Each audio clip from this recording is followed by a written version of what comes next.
College میں آ کے پھر جو مقابلے ہوتے تھے کمپٹیشنز میں جایا کرتی تھی ٹیچرز سے مل کے، تو ہم مصرے سیدھے بھی کیا کرتے تھے، تو وہ میرا خیال باقاعدہ شعر نظمیں یا اشعار میں نے کہنا تب ذرا باقاعدگی سے آغاز کیا اس کا۔ شاعری ایک ڈاکٹر صاحب کا خداداد صلاحیت ہے، اس میں نکھار کے لیے سیکھنے سکھانے کا ایک باقاعدہ سے عمل ہے، آپ نے یہ کہیں سے سیکھا؟ میں یہ سمجھتی ہوں کہ انسان دو طرح سے سیکھتا ہے، ایک کتابوں سے اور ایک معاشرے سے۔ کتابی اور اکتسابی علم آپ کو پتہ دونوں انسان کو سکھاتے ہیں، تو وین بڑھانے کے لیے ہمیں تاریخ کا، ہمیں اپنے موجودہ شاعروں کا، ہمیں اپنے بزرگ شاعروں کا، ہمیں میر غالب، یہ سارے فیض یا ان سے پہلے ولی ددوی سے یا اس سے بھی پہلے ہم ویسٹرن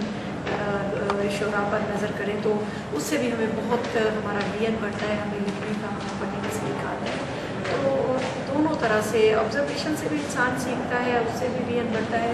اور نو ڈاؤٹ کہ یہ خدا تعالیٰ سے ہوتی ہی۔ یہ بتائیے گا کہ آپ چونکہ آپ شاعری بھی کرتی ہیں، تو آپ شاعری میں باقاعدہ آپ اصلاح لیتی ہیں یا اصلاح نہیں لیتی ہیں، یا اصلاح کی قائل ہیں یا نہیں ہیں؟ ڈاکٹر صاحب پتہ نہیں یہ میری بدقسمتی ہے یا خوش قسمتی، مجھے ابھی تک، میں اتنی بڑی ہو گئی ہوں، مجھے ابھی تک سمجھ نہیں آئی کہ میں کسی سے اصلاح کیوں نہیں لیتی۔ مجھے اس چیز کا ادراک ہے کہ لینی چاہیے، لیکن پتہ نہیں کبھی میں نے ضرورت کیوں نہیں محسوس کی اس چیز کو۔ میں اپنی خوش قسمتی یا بدقسمتی سمجھتی ہوں، مجھے کچھ پتہ نہیں ابھی تک چل رہا، لیکن میں دوسروں کو یہ گائیڈ کروں گی کہ اصلاح ضرور لینی چاہیے، اس سے انسان کی شاعری میں، اس کی تحریر میں نکھار مزید پیدا ہوتا ہے۔ ڈاکٹر صاحب یہ بتائیے گا کہ عام طور پہ ہمارے معاشرے میں یہ خیال کیا جاتا ہے کہ شاعری کے لیے عشق کرنا ضروری ہے، عشق کے بعد اس کا روگ ہونا ضروری ہے، پھر شاعری میں جا کے درد اور تڑپ پیدا ہوتی ہے، آپ اس بارے میں کیا کہتے ہیں؟ ڈاکٹر صاحب میں تو یہ سمجھتی ہوں کہ عشق جو ہے، سب سے پہلی بات کہ عشق ایک ہماری زندگی ہے۔ عشق انسان کو تقویت دیتا ہے، اس کی زندگی نکھارتا ہے، اس کو سنوارتا ہے، اس کو معاشرے کے سامنے ایک اچھا شاعری بنا کے پیش کرتا ہے۔ تو عشق ضروری نہیں کہ انسان صنف مخالف سے کرے، بلکہ عشق انسان کائنات سے کرتا ہے، خدا سے کرتا ہے، مذہب سے کرتا ہے، اپنے قریبی رشتوں سے، اپنی انسانیت سے۔ سب سے بڑا مذہب اللہ کا انسانیت دین ہے ہمیں، تو انسانیت سے عشق جو ہے وہ ایک بڑی خوبصورت بات ہے۔ تو میں یہ سمجھتی ہوں کہ عشق کے بغیر شاعری تو کیا، زندگی بھی نہیں ہو سکتی، تو شاعری کے لیے عشق ضروری ہے۔ ضروری ہے۔ آپ اپنے آپ کو ترقی پسند شعراء میں شمار کرتی ہیں یا مزاحمتی شعراء یا کوئی اور درجہ دیتی ہیں؟ میں سب سے پہلے تو انسان ہی بن جاؤں تو میں سمجھتی ہوں کہ بہت بڑی بات ہے۔ باقی رہی یہ مختلف این جی اوز یا مختلف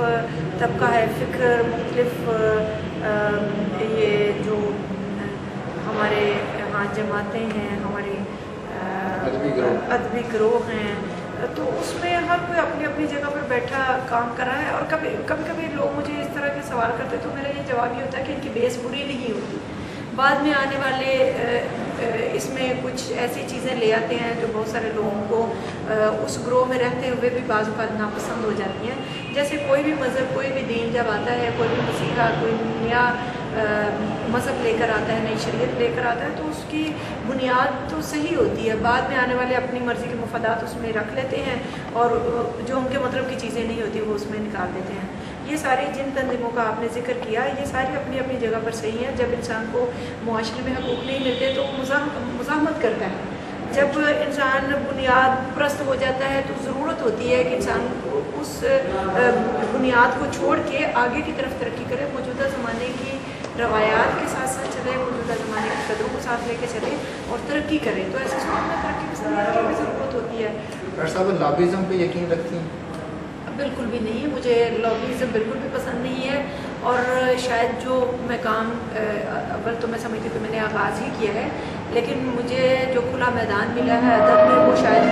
میرے لیے اسی لیے بہتر ہے کہ میں نے کسی لابی کا سہارا نہیں لیا، میں کسی جماعت سے منسلک نہیں ہوں، میں کسی ایک طبقہ ہے فکر میں سے کسی ایک کو میں نے نہیں چنا، کیونکہ ادب ایک ایسا کھلا آپ کے پاس سمندر ہے جس میں جو بھی غوطہ لگائے وہ خالی ہاتھ نہیں آتا۔ تو اس لیے کوئی خاص لابی اپنانے کی میں نہیں سمجھتی کہ مجھے ضرورت پیش آئی، نہ میرا کوئی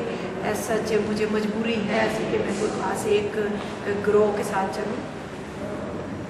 ڈاکٹر صاحبہ، آپ کے خیال میں اس دور کا نمائندہ شاعر کون؟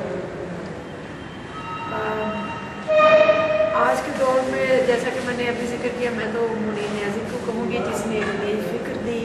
ایک نیا راستہ کھولا، لگی بندی روایات کو اس نے کھلے عام تو نہیں توڑا، لیکن خاموشی کے ساتھ ان روایتوں کے پاس سے گزر کر آگے نکل گیا۔ تو میں یہ سمجھتی ہوں کہ منیر نیازی آج کے دور کا نمائندہ شاعر ہے۔ آپ کو یہ کیسے خیال پیدا ہوا کہ منیر نیازی پر ہی پی ایچ ڈی کرنی چاہیے؟ کیونکہ آج کل اقبال پہ لوگ زیادہ کرتے ہیں، تو یہ آپ نے ایک سیپریٹ سیکٹر چنا، سیپریٹ چیپٹر چنا۔ انسان چونکہ نئے سے نئے کی تلاش میں ہوتا ہے، اور منیر نیازی نے چونکہ فکر ایک نئی دی تھی، کچھ میں نے اس کی چیزیں ریسرچ کی ہیں، پی ایچ ڈی تھیسس میں بھی ابھی وہ لوگوں کے سامنے آئے گا تو پتہ چلے گا، لیکن ایک آدھ یہ ہے کہ اس نے ایک شارٹ پوائم کا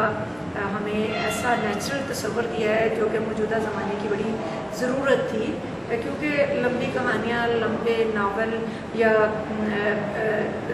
لمبی لمبی نظمیں لوگوں کے پاس پڑھنے کا وقت نہیں تھا، تو اس نے بہت بڑی بات، ایک پوری دنیا کو، دریا کو کوزے میں بند کر دیا، 2-3 مصروں میں یا 2-3 لفظوں میں ایک لمبا اس نے ٹاپک عنوان رکھا نظم کا، اور 3 لفظوں میں وہ بات مکمل کر دیتا ہے۔ تو میں اس لیے بھی، اور اس نے علامتوں کے ذریعے انسانوں کے چہروں کو وہ سامنے لایا ہے، جو کہ ہمارے باقی شعراء صرف نظر کرتے تھے، اس سے اس کے اتنی آسانی کے ساتھ، اتنی سہولت کے ساتھ لوگوں کے چہروں سے نقاب نہیں پلٹتے تھے جتنی آسانی سے منیر نیازی نے۔ اور پھر منیر نیازی نئے جہانوں اور کو تلاش کرنے کی طرف نہ صرف راغب کرتا ہے، بلکہ ایک خوبصورت حسین دنیا دینے کی کوشش کرتا ہے، جہاں پر انسان کے سامنے خوشی ہی خوشی ہو، آسانی ہی آسانی ہو، غم، پریشانی، منافقت، اس طرح کی کوئی چیز وہاں نہ ہو۔ ڈاکٹر صاحب یہ بتائیے کہ آپ ادب میں استادی شاگردی کی قائل ہیں یا نہیں؟ یہ تو بالکل آپ کو تھوڑا سا ملتا جلتا سوال ہے کہ آپ نے کسی سے اصلاح لی یا نہ لی۔ نہیں، لیکن ایک ہوا کہ شاگرد بنانا، باقاعدہ لکھنا دکھانا ایک سلسلہ۔ میں یہ سمجھتی ہوں جہاں انسان کو، چونکہ انسان دنیا میں آیا ہی سیکھنے کے لیے ہے، اور اللہ تعالیٰ نے بھی فرمایا قرآن پاک میں وَتَسَخَّرُوا، کہ دنیا کو تصور کرو، اس کو تسخیر کرو، اس کو ڈھونڈو، تلاش کرو۔ تو دنیا میں کوئی بھی چیز جو ہے اگرچہ نئی نہیں ہے، لیکن ہر چیز کو اس کو دیکھنے کے لیے، پرکھنے کے لیے ایک آنکھ، وین ہونا چاہیے، اور وین جو ہے انسان ماں کی گود سے ہی نہیں لے کے آتا، دنیا میں آ کے ہی جو ہے وہ اویئرنیس پاتا ہے۔ تو اس میں استادوں سے سیکھنا بھی ضروری ہے، اور بڑے جتنے بھی ہمارے ادیب، رائٹر، شعراء گزرے ہیں، انہوں نے استادوں سے مدد لی ہے۔ اور استاد ضروری نہیں کہ آپ کے سامنے انسان ہی ہو، کتاب بھی آپ کا ایک اچھا استاد ہے، سب سے بڑا استاد آپ کے سامنے اللہ تعالیٰ، اس کے بعد زمانہ آپ کا استاد ہے، اور جن لوگوں نے اپنی عمریں گزار دی ہوتی ہیں کتابوں میں، وہ بھی آپ کے استاد ہوتے ہیں۔ اور شاگرد، اگر میں یہ سمجھتی ہوں کہ پہلے انسان خود کچھ بند ہو جائے، اگر آپ میرے حوالے سے یہ کویسچن کر رہے ہیں، تو میرا